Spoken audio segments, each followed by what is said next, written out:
I think there's another revolution coming. I tend to steer it along with the achievement of a broader peace. When history is within reach. So what Israel is fighting here is not merely a seven-front war, but an eight-front war. It's called the Jews against Rome. Rome and Jerusalem clashed over values with a great tragedy for the Jewish people. Well, we lost that. We have to win the next one. But the new Rome, the United States, the Jews against Rome. We stopped playing defense and have moved to offense. The weapons change over time. You can't fight today with swords. That doesn't work very well. But we need the kind of genius that manufactured Apollo gold pagers and infiltrated Hezbollah for over a decade to prepare for this battle. But we have to fight with the weapons that apply to the battlefields in which we're engaged. And the most important ones are the social media.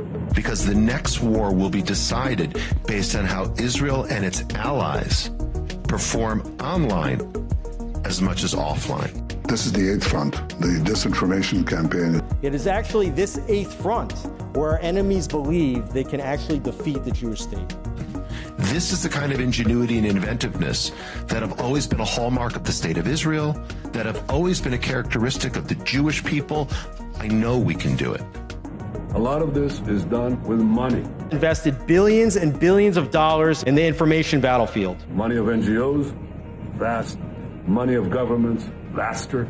We prohibit harmful stereotypes about Jewish people, such as claims that Jews control financial, political, or media institutions. You're damn right we're going to cancel them and deplatform them. We monitor them online, social media, messaging apps, video games, cryptocurrency. Hitler admirers, Stalin admirers, Jew haters. Podcasts, short-form video, Wikipedia, LLM. American haters, Churchill haters. We monitor these people and we share the intelligence with the FBI. You think your stupid little podcast is going to change the world like hell it is? Social media, this is the new battlefield. You don't get to wrap your psychotic, mental, unhinged Nazi. We do not allow Holocaust denial and distortion. And the most important purchase that is going on right now is TikTok. TikTok, number one. For every 30 minutes that someone watches TikTok, they become 17% more anti-Semitic. So you have TikTok just smashing our young people's brains all day long with video of carnage in Gaza.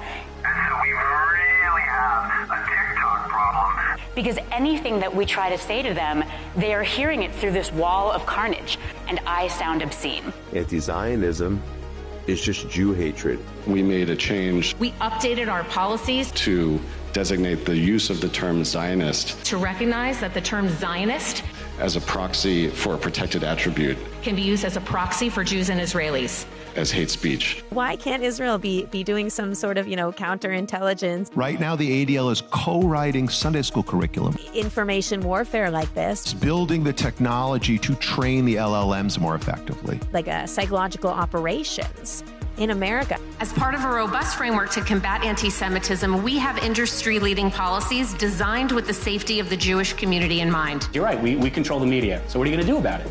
You're going to bitch on Twitter? Like, okay. Meanwhile, we're going to control more of the media. And working with OpenAI, with Alphabet, with Anthropic, with Meta, with Microsoft, we are working with them now to train the LLMs. We also have, I think, over 24 Jewish organizations that are constantly feeding us intelligence and information. So number one, we measure and track.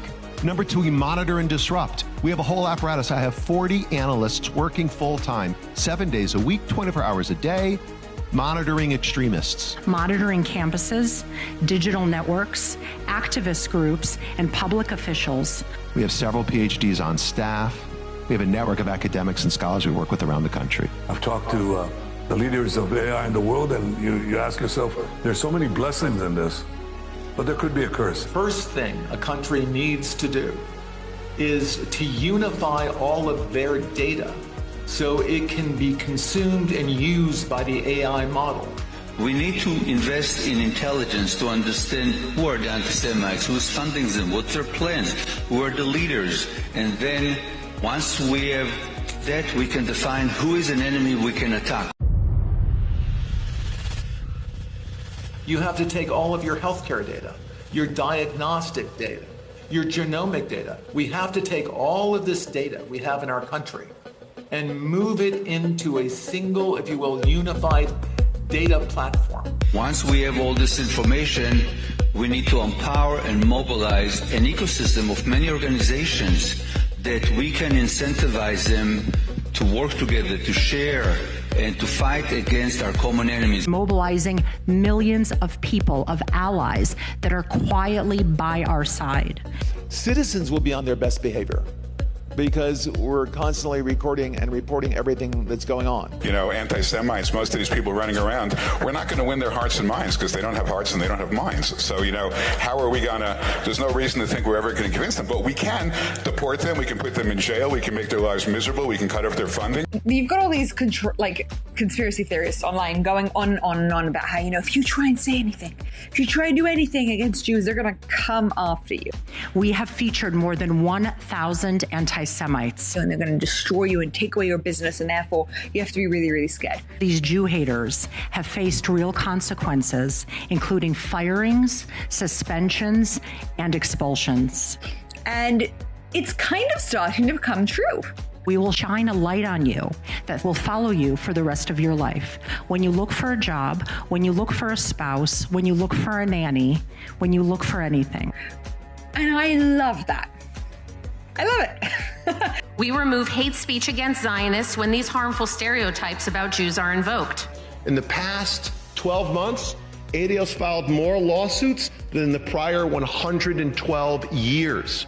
Over the weekend, I received concerning news that I was being sued for $5 million. Vicious, communist, racist, Jew-hating, Israel-bashing monster. Defendant frequently posts anti-Israel rhetoric accusing Israel of controlling the United States and its politicians. We at the ZOA will fight these dangerous and monstrous lies with all of our hearts and souls. No appeasement, no conciliation, only a war against this racist hatred of the Jewish people.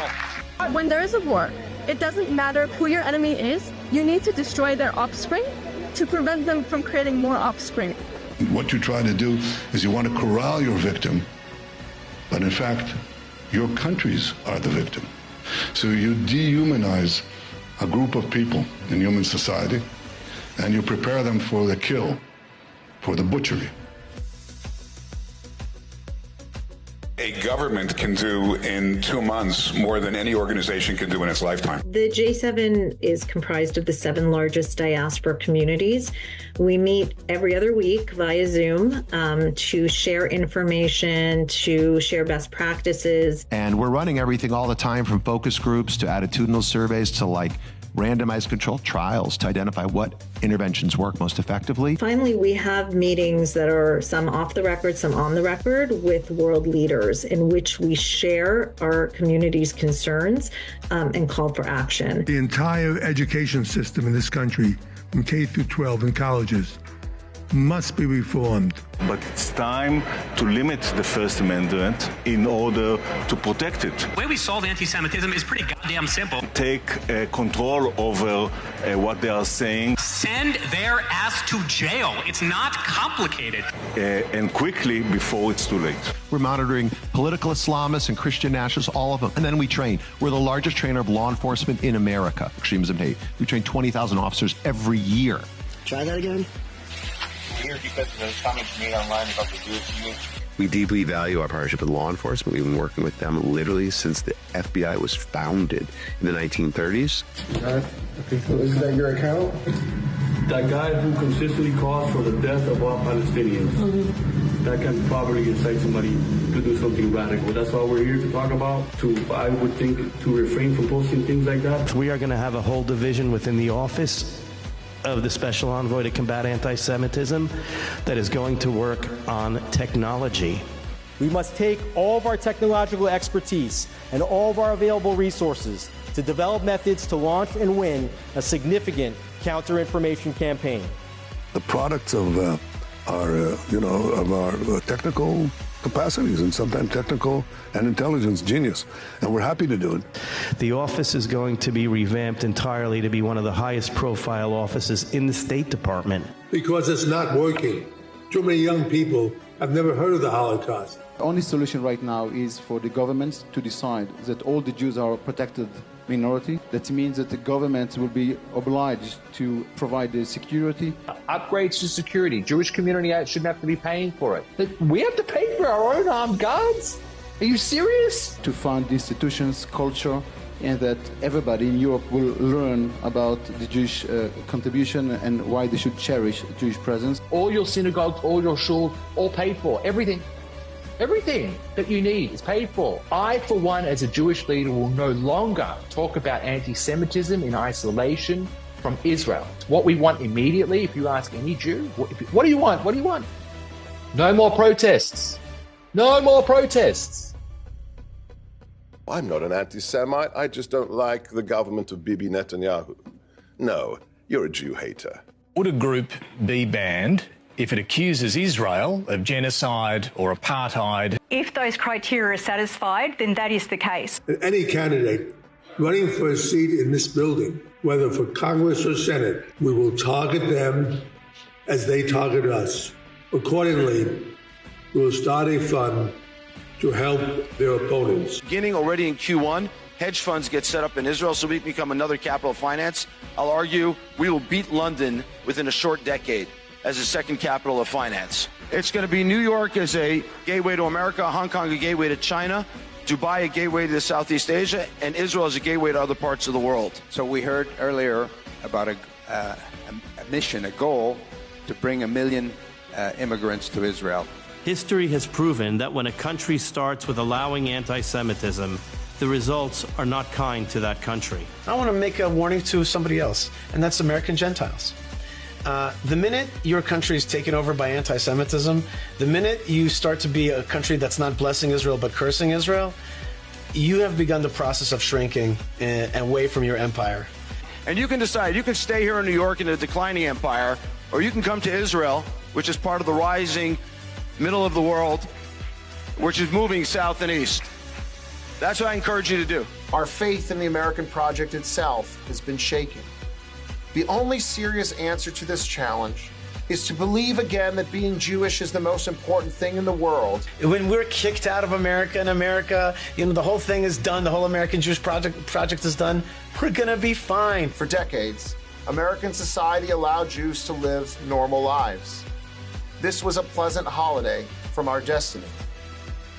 The holiday is over. The Western culture that stands against the Jews is going down.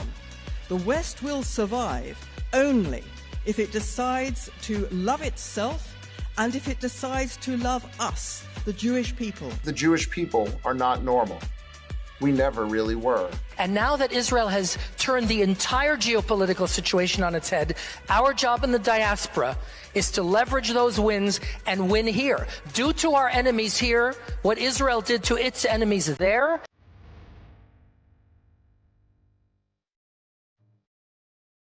And to the world, I say this: history will not remember those who merely denounced hatred in polite language. History will remember those who acted.